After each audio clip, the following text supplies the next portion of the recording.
Good morning student, स्वागत है हमारी ऑनलाइन क्लास में। हम जो है chapter number 24 blood circulatory system पढ़ रहे थे।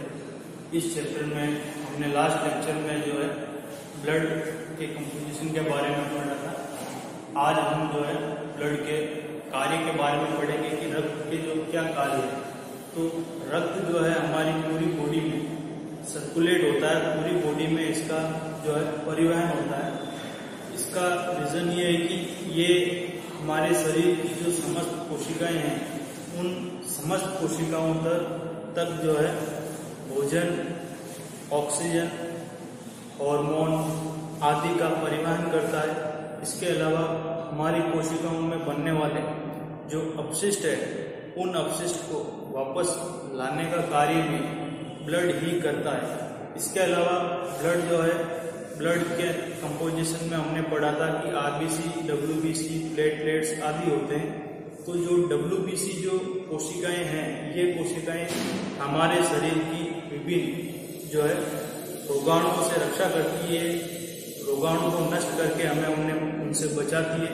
इसके अलावा जो प्लेटलेट्स जो होते हैं, वो रक्त का थक्का बना करके यदि कहीं हमें अगर चोट लग जाती है तो वो रक्त का थक्का बनाकर रुधिर की क्षति को रोकते हैं। इसके अलावा रक्त जो है हमारे शरीर का तापमान एक समान बनाए रखने में भी सहायक होता है। तो ये विभिन्न कार्य जो है रक्त के द्वारा होते हैं। आज हम इसी से संबंधित एक टॉपिक पढ़ेंगे, रक्त समूह, ब्लड ग्रुप के बारे में।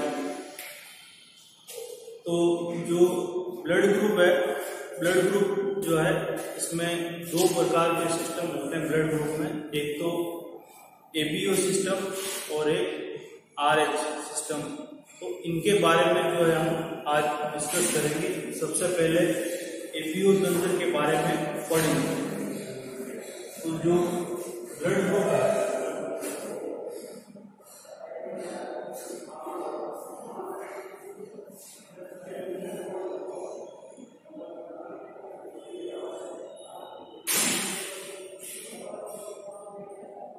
रक्त समूह या ब्लड ग्रुप, ये हम दो प्रकार के सिस्टम के बारे में आज डिस्कस करेंगे। एक तो है एबीओ तंत्र और दूसरा है आरएच।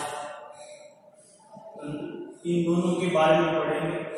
तो सबसे पहले हम एबीओ तंत्र से शुरू करना है कि एबीओ प्रकार का जो ब्लड ग्रुप जो है, ये इसकी जो खोज है वो लैंड स्किनर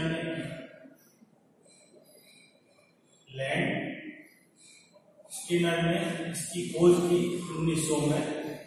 ये जो ब्लड ग्रुप जो एबीओ सिस्टम है, ये दो प्रकार के एंटीजन पर दिए गए हैं। ये एंटीजन जो है हमारे रक्त में उपस्थित जो आरबीसी रेड ब्लड सेल्स है, उनकी सतह पर पाए जाते हैं।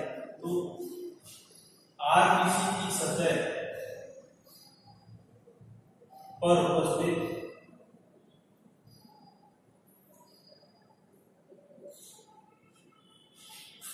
दो प्रकार के एंटीजन, प्रतिजन या एंटीजन के आधार पर दिए गए।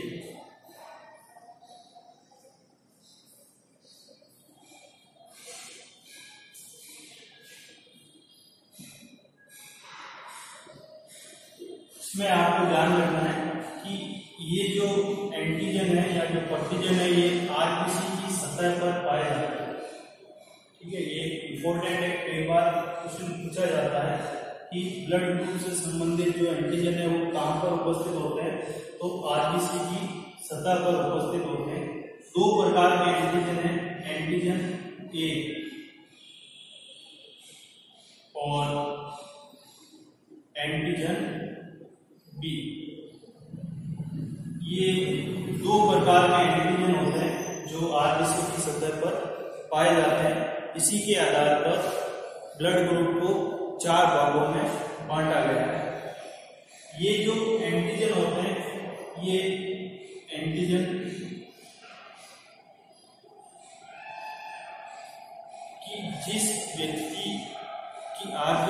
सतह पर यदि ए एंटीजन है तो उसके रक्त की प्लाज्मा में एंटीबॉडी बी होगी, यानी प्रतिजन उसे कहा जाता है एंटीजन या प्रतिजन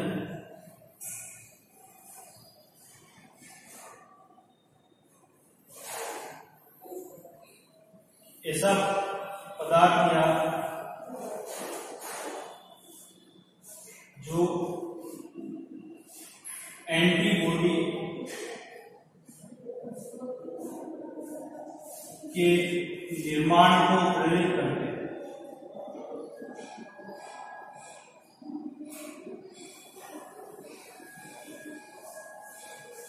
उन्हें प्रतिजन कहा जाता है।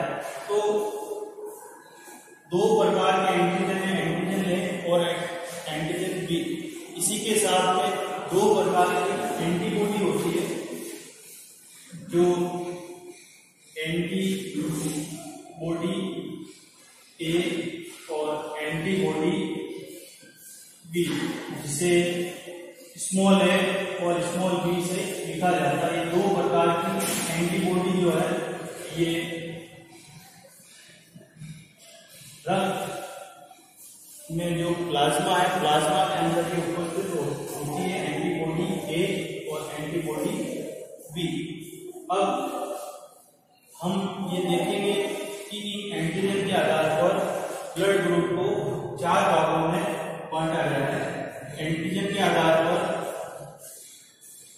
प्रतिजन के आधार पर जो रक्त समूह है चार प्रकार के हैं।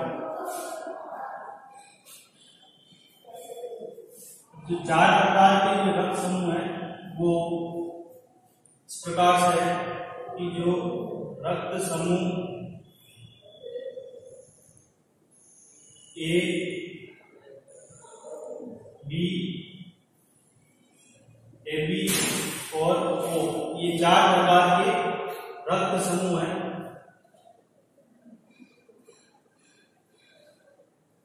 तो ये जो चार प्रकार के जो रक्त समूह है ये किस आधार पर दिए गए हैं?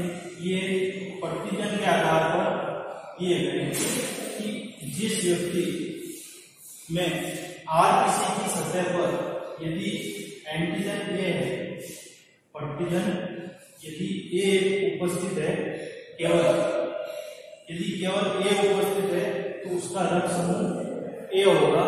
यदि प्रतिजन बी उपस्थित है तो उसका रक्त समूह बी होगा।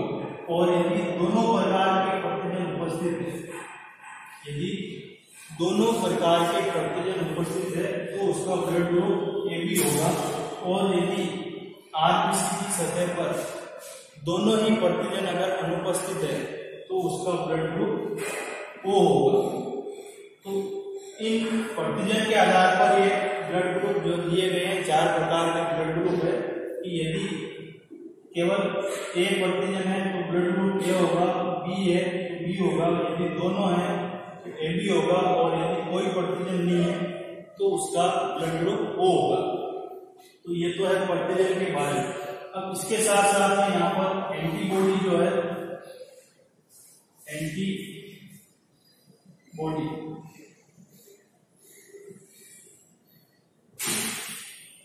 इन प्रतिजन के साथ साथ में एंटीबॉडी भी उपस्थित होती है जो रक्त प्लाज्मा में पाई जाती है। तो एंटीबॉडी उसे कहा जाता है जो प्रतिजन को नष्ट करती है, वो एंटीबॉडी कहलाती है। जैसे मान लो ए एंटीबॉडी है तो ये यदि ए प्रतिजन है तो उसको नष्ट करेगी। तो हमारे शरीर में जो प्रतिजन होता है उससे दूसरी तरह की एंटीबॉडी होगी, यानी जैसे इस ब्लड ग्रुप ए है, इसमें ए प्रतिजन है, तो यहाँ पर जो एंटीबॉडी है वो ए नहीं होगी, क्योंकि यदि ए एंटीबॉडी होगी तो ये इसे नष्ट कर देगा। इसलिए ब्लड ग्रुप ए व्यक्ति जो है उसमें एंटीबॉडी बी होगी। इसी तरह जिसका ब्लड ग्रुप बी है उसमें बी प्रतिजन उपस्थित है तो उसमें एंटीबॉडी जो है ए होगी।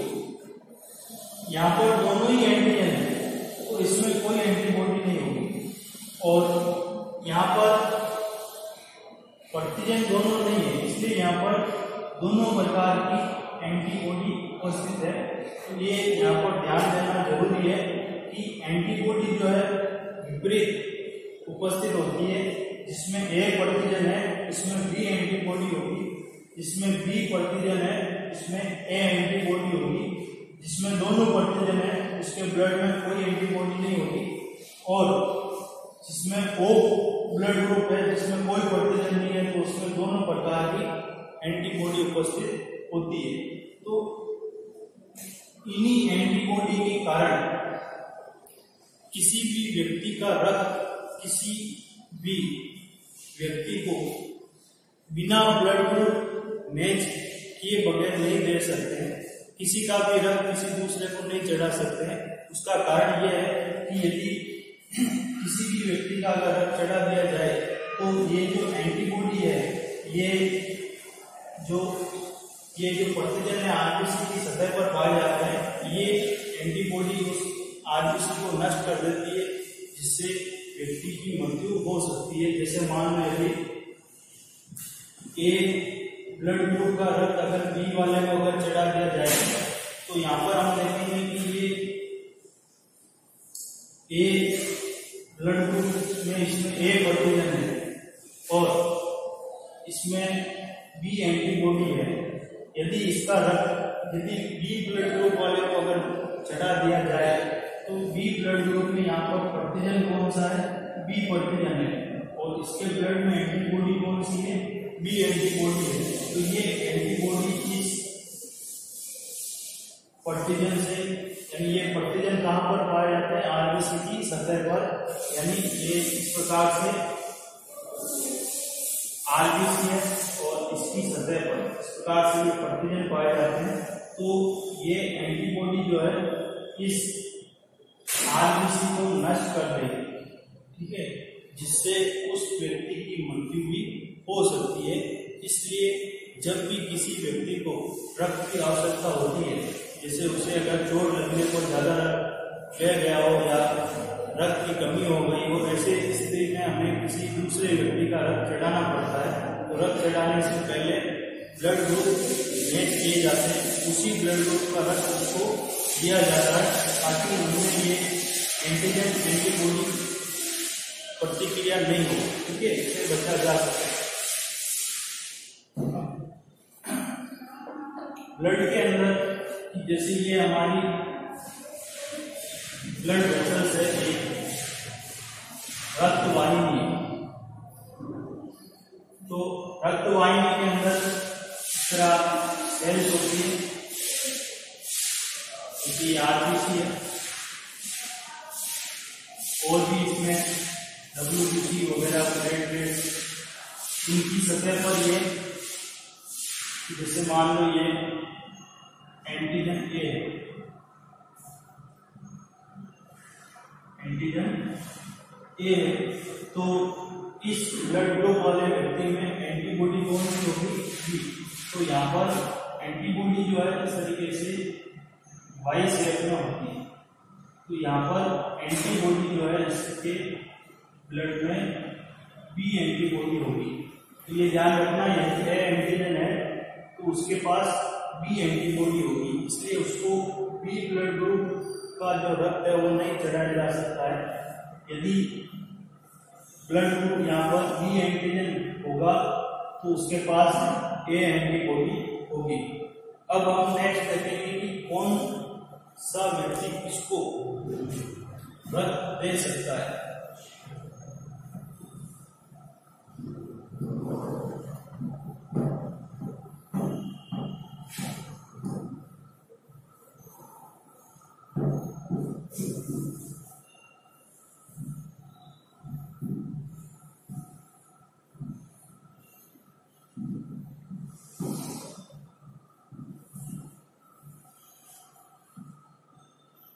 यानी रक्त आदान, ब्लड ट्रांसफ्यूजन। रक्त आदान उससे कहा जाता है कि किसी व्यक्ति का रक्त दूसरे व्यक्ति को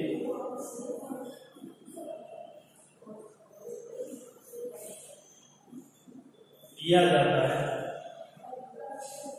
उसे रक्तदान कहा जाता है। रक्तदान की जरूरत हमें तब पड़ती है जब किसी व्यक्ति के शरीर में रक्त की कमी हो जाए या चोट लगने पर उसका काफी रक्त जो बह जाए या ऑपरेशन के समय रक्त की जरूरत पड़ती है। ऐसी स्थिति में किसी दूसरे व्यक्ति का रक्त चढ़ाया जाता है। तो कौन सा व्यक्ति इसे रक्त दे सकता है? इसे जो व्यक्ति रक्त देता है उसे डोनर कहा जाता है। दाता दाता उसे कहेंगे जो व्यक्ति रक्त देता है उसे डोनर कहा जाएगा, और जो व्यक्ति रक्त लेता है उसे ग्राही कहा जाता है।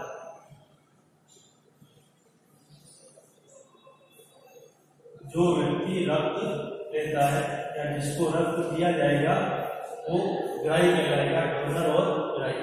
तो यहाँ पर हम एक टेबल से कि donor blood group A, blood group B, blood group A B और ब्लड ग्रुप ओ, एक तरफ हम जो है रेसिपिएंट यानी ग्राही का blood group A, B, A B और ओ। इस प्रकार से हम यहाँ पर देखेंगे कि कौन सा व्यक्ति किस व्यक्ति को रक्त दे सकता है, किस ब्लड ग्रुप वाले व्यक्ति को रक्त दे सकता है। तो ये डोनर है। ए ब्लड ग्रुप जो है वो ए को दे सकता है क्योंकि इसके पास इसके प्लाज्मा में एंटीबॉडी बी होगी और इसकी प्लाज्मा में भी एंटीबॉडी बी होगी, सेम होगी, तो वो आपस में क्रिया नहीं करती है। तो ए ब्लड ग्रुप वाला व्यक्ति ए वाले को रक्त दे सकता है, बी वाले को रक्त नहीं दे सकता है क्योंकि इसके ब्लड ग्रुप में एंटीबॉडी बी होगी और इसके पास एंटीजन बी है। तो यहाँ पर एंटीजन बी और एंटीबॉडी बी आपस में क्रिया कर लेंगे, इस वजह से ये इसको रक्त नहीं दे सकता है।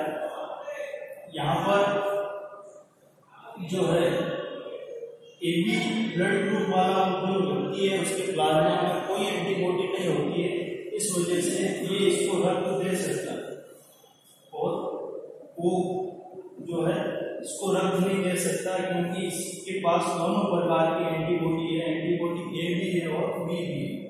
अब देखते हैं ब्लड ग्रुप बी वाला व्यक्ति ए वाले को नहीं दे सकता है क्योंकि इसके पास एंटीजन बी है, लेकिन इसके बाद जो एंटीबॉडी है वो ए है और इसके पास ए एंटीजन है। तो ये इससे आपस में एंटीजन एंटीबॉडी परस्पर क्रिया कर लेंगे, जिससे ये इसको रक्त नहीं दे सकता है। इसको दे सकता है, ए बी वाले को दे सकता है, ओ को नहीं दे सकता है। अब ए बी ब्लड ग्रुप जो है इसके पास दोनों एंटीजन है, ए भी है, बी है, तो ए को दे सकता है, मैं बी को दे सकता है, और केवल ये ए बी को दे सकता है। ए बी ब्लड ग्रुप वाला व्यक्ति केवल ए बी वाले को ही रक्त दे सकता है, और ओ के पास कोई एंटीजन नहीं होने की वजह से ये सभी को रक्त दे सकता है। वो ब्लड ग्रुप वाला व्यक्ति सभी को रक्त दे सकता है, इसलिए जो ब्लड ग्रुप ओ है, ब्लड ग्रुप ओ, इसे सार्वत्रिक दाता कहा जाता है, यूनिवर्सल डोनर।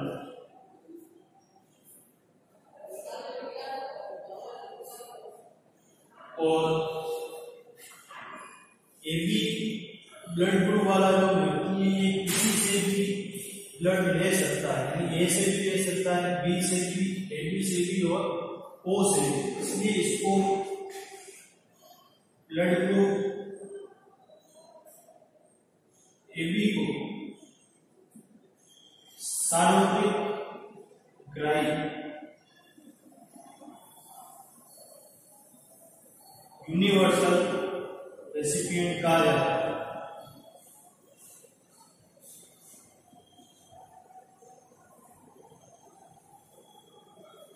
ये ध्यान रखना, ब्लड ग्रुप O सार्वत्रिक दाता है और ब्लड ग्रुप B सार्वत्रिक ग्राही है। ठीक है, तो ये जो है ये एबीओ तंत्र के बारे में है। इसके बाद में आता है दूसरा RH तंत्र।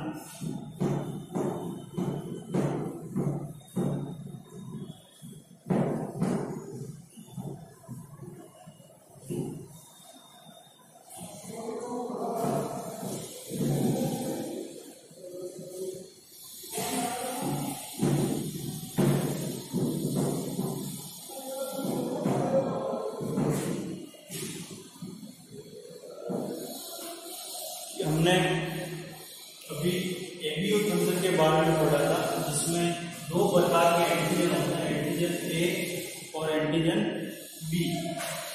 RH तंत्र में एक तीसरे प्रकार का नया एंटीजन खोजा गया, उसको RH कारक कहा जाता है। तो RH सिस्टम जो है एक तीसरा प्रकार का एंटीजन जिसको RH एंटीजन या RH कारक की खोज की गई। इसकी खोज जो है लैंडस्टीनर और वीनर द्वारा, लैंडस्टीनर और वीनर नामक दो साइंटिस्ट द्वारा इस बंदर में की। यानी सबसे पहले इस एंटीजन की खोज एक बंदर में की गई, इसका नाम रिसस बंदर है, और बाद में ये पाया गया कि ये एंटीजन मनुष्य में भी पाया जाता है। इस रिसस नाम से ही इसका नाम जो है RH एंटीजन या RH कारक दिया गया। तो ये जो RH एंटीजन जो है या RH कारक है, ये भी RBC की सतह पर पाया जाता है। RBC की सतह पर उपस्थित होता है। एंटीजन ए, एंटीजन बी और RH तीनों एंटीजन जो है ये RBC की सतह पर उपस्थित होते हैं।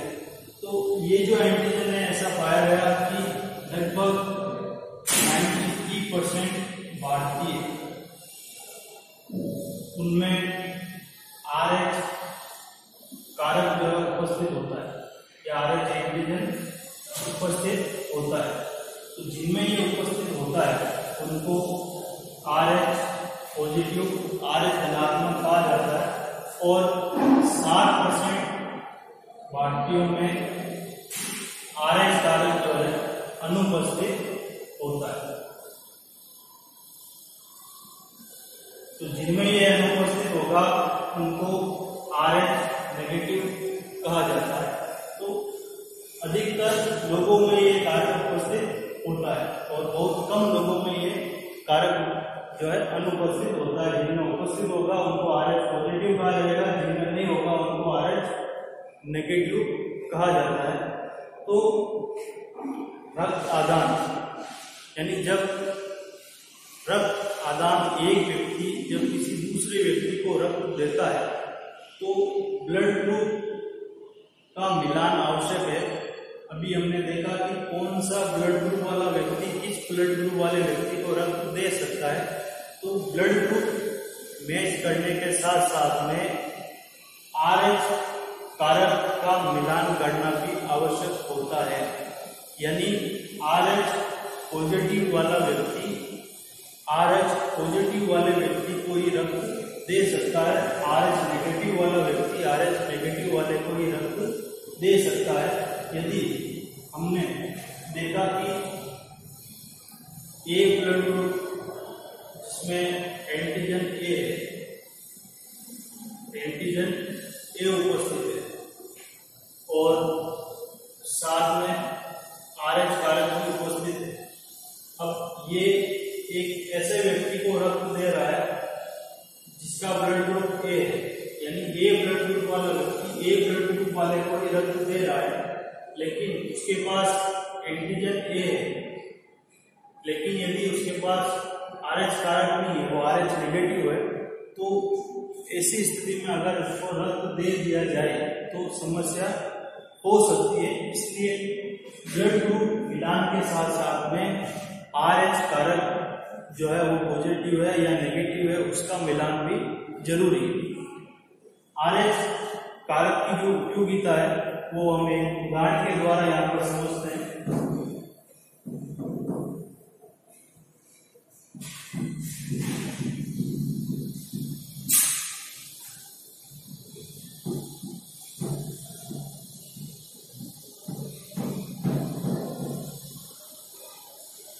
कि एक जो है इरिथ्रोब्लास्टोसिस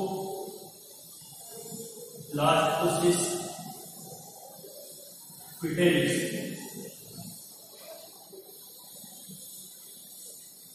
ये एक प्रकार की जो रोग है या जो RH कारक की वजह से होता है, इरिथ्रोब्लास्टोसिस फिटेलिस। ठीक है, इसमें क्या होता है कि यदि एक महिला जो RH नेगेटिव है यानी उसके पास RH कारक नहीं है और एक पुरुष जो RH पॉजिटिव के पास RH कारक है, इन दोनों से उत्पन्न संतान यदि RH पॉजिटिव है, महिला RH नेगेटिव है, पुरुष RH पॉजिटिव है, यदि इन दोनों से उत्पन्न संतान RH पॉजिटिव है, तो ये जो बच्चा है जब मां के पेट में पल रहा होता है तो इसके पास RH कारक नहीं है, इसके पास RH कारक है, ये RH कारक इसको इसके पिता से प्राप्त हुआ है। तो यहाँ पर जो है प्रथम शिशु जो है, अब क्योंकि यहाँ पर महिला के शरीर में अभी इस RH कारक के खिलाफ कोई एंटीबॉडी नहीं बनी है, इस कारण जो प्रथम शिशु है वो सामान्य होता है, यानी इसमें किसी प्रकार का कोई रोग नहीं होता है। लेकिन वापस इन्हीं दंपति के द्वारा जो दूसरा बच्चा अगर वो भी RH पॉजिटिव है, तो जब प्रथम बच्चे का जन्म होता है, जन्म के समय इसका जो रक्त है वो माता के रक्त से मिल जाता है, तो जब इसका रक्त माता के शरीर के रक्त से मिलेगा तो इसके शरीर में इस RH कारक के खिलाफ एंटीबॉडी बन जाती है, एंटी RH एंटीबॉडी बन जाती है। तो प्रथम शिशु सामान्य उत्पन्न हुआ, लेकिन जब दूसरा शिशु वो भी RH पॉजिटिव है, तो अब इस केस में इस महिला के पास एंटी RH यानी इस RH कारक के खिलाफ अब इसके शरीर में एंटीबॉडी उपस्थित है। तो जब ये बच्चा इस माता के पेट में पल रहा होता है, तो ये जो एंटी RH जो एंटीबॉडी है वो इस RH कारक को नष्ट कर देगी। ऐसी स्थिति में जो शिशु उत्पन्न होता है उसको रिसस शिशु कहा जाता है, रिसर्च शिशु कहा जाता है। इस प्रकार का जो बच्चा है वो शारीरिक रूप से कमजोर होता है, इसका जन्म जो है समय से पूर्व हो जाता है, तो इस रोग को इरिथ्रोब्लास्टोसिस फीटस कहा जाता है शिशु को। और इरिथ्रोब्लास्टोसिस, इरिथ्रो का मतलब होता है यहाँ पर इरिथ्रोसाइट जो है आरबीसी के लिए, आरबीसी को ही कहा जाता है इरिथ्रोसाइट। और ब्लास्टोसिस यानी जब ये एंटी आरएच जो एंटीबॉडी है, ये आरएच कारक आरबीसी की सतह पर उपस्थित होते हैं, तो ये एंटीबॉडी आरबीसी की सतह से चिपक जाएगी और ये जो शिशु है, इस शिशु की जो आरबीसी है उसको नष्ट कर देगी, जिससे या तो उसकी मृत्यु हो सकती है या अगर वो उसका जन्म भी होगा तो वो शारीरिक रूप से कमजोर होगा। इस प्रकार के शिशु को रिसर्च शिशु कहा जाता है।